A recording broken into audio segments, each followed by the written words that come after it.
Hello and welcome to Redline News. This is JDM. Nice to be back on YouTube. We've been busy for a while, but we're going to try a new format of Redline News starting today. It's going to be a lot more tongue-in-cheek, actually. It's going to be it's going to be funnier, and we're going to be a little bit more opinionated and perhaps a little bit more crass at times. That format will start today, and let's hope you enjoy it. So let's hop to it. First news story of the day is that Formula One will be back starting March 11th in Bahrain, in the island kingdom. And right now they're testing all the new cars, getting them ready for the new season. Among the cars being tested is the Renault R31. That's Renault's Challenger. And the first thing that hits you is that, frankly, awesome black and yellow paint scheme. Very much reminiscent of the cars that Senna and Fittipaldi drove in the 70s and 80s. Looks absolutely phenomenal. But what this car has is the special exhaust. Now normally exhausts go out the back of the car. This time they come out the front of the car. Now when they come out the front, what it does is it blows all that hot air that would normally go to the back. It channels it towards the front, which channels into a diffuser. And when it goes into that diffuser, it creates more downforce. More downforce means that there's more aerodynamic grip, meaning, in theory, faster lap times. And this theory is working because Robert Kubica has set the fastest time of all in the first 3 test sessions so far. So it's pretty clear that this interesting new arrangement with the exhaust is clearly working. Another thing that caught my eye was that on the McLaren, you will see that the side pods are shaped like a U. Normally they're very rounded, but this time they're shaped like a U. I'm not sure why, perhaps to channel more air to the rear wing, thus more downforce. But it's just a design that I haven't seen before, but I am intrigued by it. So let's hope it works, and best of luck to Lewis, Jensen, Vitaly, and Robert on the 2011 season. Next up, there's been news, and actually it's just been confirmed, in fact, that BMW and Peugeot have partnered. Now the reason this partnership is going to happen is because they want to work together to create better hybrids to keep up with what I assume to keep up with the Prius. They'll be working on technologies together. The first car they will have together, so to speak, is the Mini Countryman in 2014. Now what Peugeot likes about BMW is that BMW has a lot of cool technology such as start-stop, which means that when you get to a stoplight, the engine shuts itself off, which will save more fuel. Peugeot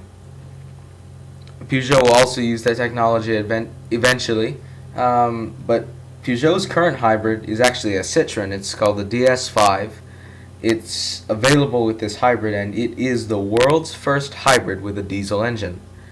Now let's hope, well, obviously we wish for the best from the BMW and Peugeot partnership, but let's hope that the good parts of those two companies come together. In other words, we want cars that are built to be bulletproof, yet designed to look fantastic, rather than being interesting as a ham sandwich, yet being horrendously unreliable. So let's hope that the best parts of those two things come together. Which actually leads us into my next story, the Mini Countryman. Now you see, Mini is going to make a new car along with the Cooper and the Clubman. Now this new one is 15 inches longer than anything they've ever offered. It has adjustable rear seats, which I guess is a good thing, I don't know. Now this car is quite a lot heavier because it's got all-wheel drive, it's higher off the ground, bigger tires, just everything has to be bigger.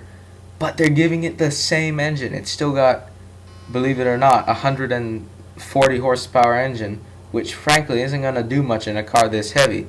Thankfully, they're going to offer a Cooper S engine with about 190 horsepower.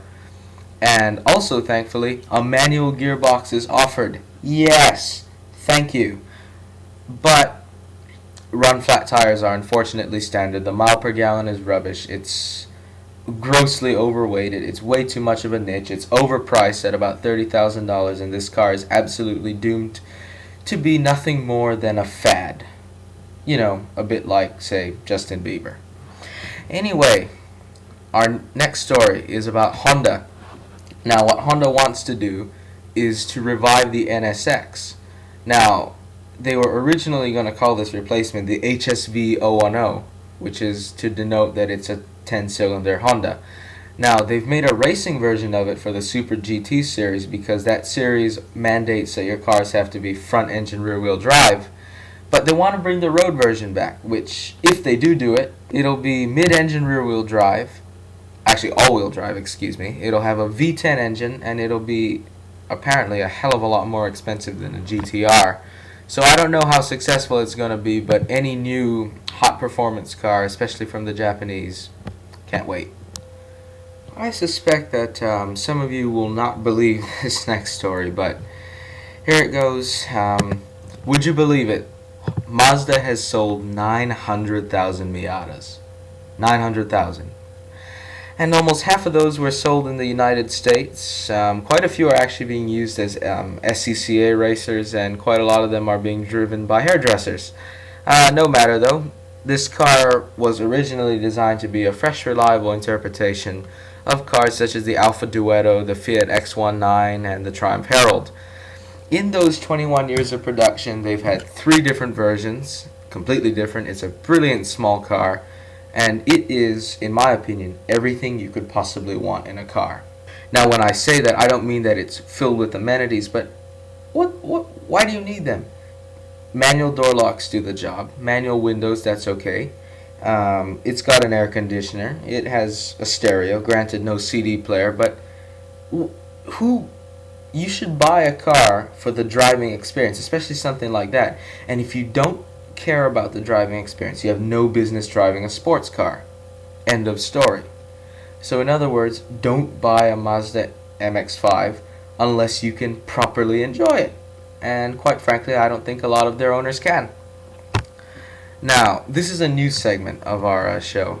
Now, it is the 10 best slogans, or 10 best something. I know that sounds like car and driver, but we wanted to come up with a list of something different every week. Now, this time, it's the 10 best Lincoln Navigator slogans. As far as I know, these are entirely original, and I wrote all of them, so let's hope you enjoy them. Here they go. Number 10, Lincoln Navigators. Hey, it's not like there's anything white and over 200 inches long. Number 9, the Navigator rear seat. So big, Courtney Love can fit in the back, kill you, and call it suicide. Number 8, the Lincoln Navigator key. The key to success if you're a gangster. Number 7, Lincoln Navigators. For those who lack self-confidence, like Extends users. Number 6, well, girls, you do know what they say about guys who own big Lincolns. Number 5, one thing about Navigator owners, and this is a positive, at least you know they are not the type of people who have sex with cucumbers. Number 4, Michael Vick gave his girlfriend a Navigator, then with the then revolutionary underseat storage system. So I guess that means that you carry the groceries atop the floor and the dogs under it. Number 3, here comes a trivia question. So what's more fake, Navigator wood trim or Pamela Anderson? Number 2, the Lincoln Navigator, the official car of Utah. It's so spacious, all 20 wives will fit in the back seat. And number 1, roses are red, violets are blue, Navigators are big and real ugly too. They are very gaudy and not for the average Joes, but at least the rear seat can fit 20 hoes. But the chrome is shining, the wood trim's a gleamin', but the rear seat is soaked in someone else's semen. And hope you enjoyed this show today. Thank you very much for watching. Hope to see you soon around the web. Thank you.